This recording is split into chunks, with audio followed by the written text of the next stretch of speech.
Large numbers of individuals have reported the experience of being conscious outside of their physical body. This frequently happens within the context of a near-death experience. The individual reports his awareness up above, looking down on the body, or outside observing what is taking place. In some cases, the individual, when he returns to the body and regains awareness there, can report about people, activities, and describe the location and the circumstances, even though he was technically dead and lacking consciousness within the body.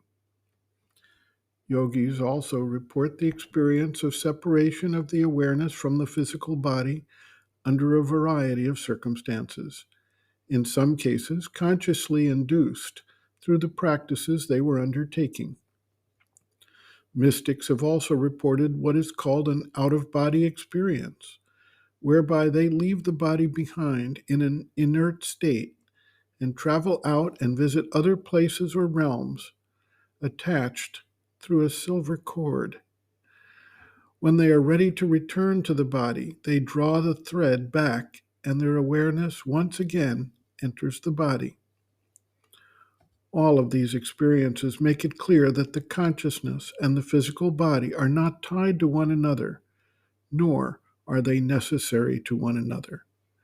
When an individual gains this realization, he finds that he can shift the standpoint from the body consciousness to either a vital consciousness, a mental consciousness, a psychic consciousness, or a spiritual consciousness, and observe and act from whichever standpoint he happens to take up.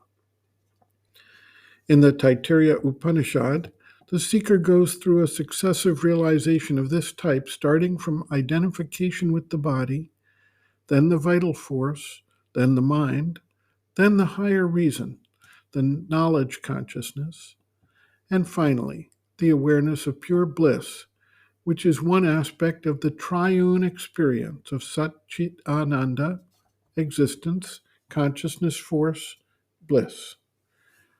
As long as we associate ourselves with the body, we remain bound and limited and do not have the power to control or direct the life in any meaningful way.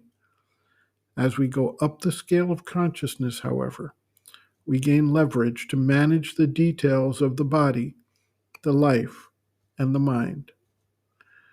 One practice for accomplishing this is the cultivation of the separation of the Purusha, the witness consciousness, from the Prakriti, the executive power of action in the manifestation.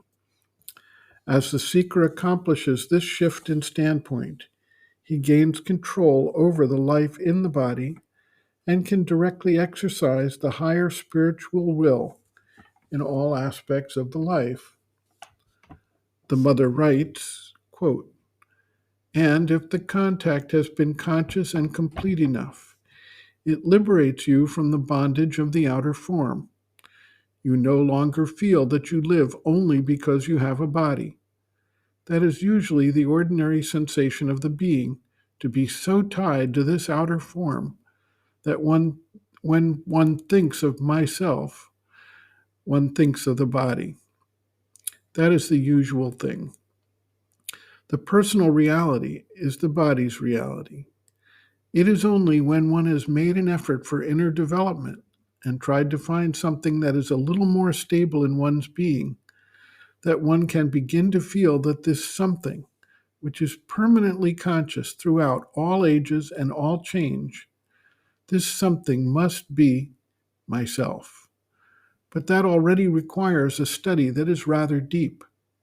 Otherwise, if you think, I am going to do this, I need that, it is always your body, a small kind of will which is a mixture of sensations, of more or less confused sentimental reactions, and still more confused thoughts, which form a mixture and are animated by an impulse, an attraction, a desire, some sort of a will, and all that momentarily becomes myself, but not directly, For one does not conceive this myself as independent of the head, the trunk, the arms and legs, and all that moves. It is very closely linked. It is only after having thought much, seen much, studied much, observed much, that you begin to realize that the one is more or less independent of the other, and that the will behind can make it either act or not act, and you begin not to be completely identified with the movement, the action, the realization. That something is floating, but you have to observe much to see that. And then you must observe much more still to see that this, the second thing that is there, this kind of active conscious will, is set in motion by something else which watches, judges, decides, and tries to found its decisions on knowledge. That happens even much later. And so, when you begin to see this something else, you begin to see that it has the power to set in motion the second thing, which is an active will. And not only that, but that it has a very direct and very important action on the reactions, the feelings, the sensations. And that finally, it can have control over all the movements of the being, this part which watches, observes, judges, and decides. That is the beginning of control. When one becomes conscious of that, one has seized the thread, and when one speaks of control, one can know, yes, this is what has the power of control. This is how one learns to look at oneself. End quote. Reference, Sri Aurobindo and the Mother, Our Many Selves, Practical Yogic Psychology, Chapter 6, Some Answers and Explanations, pages 183 to 184.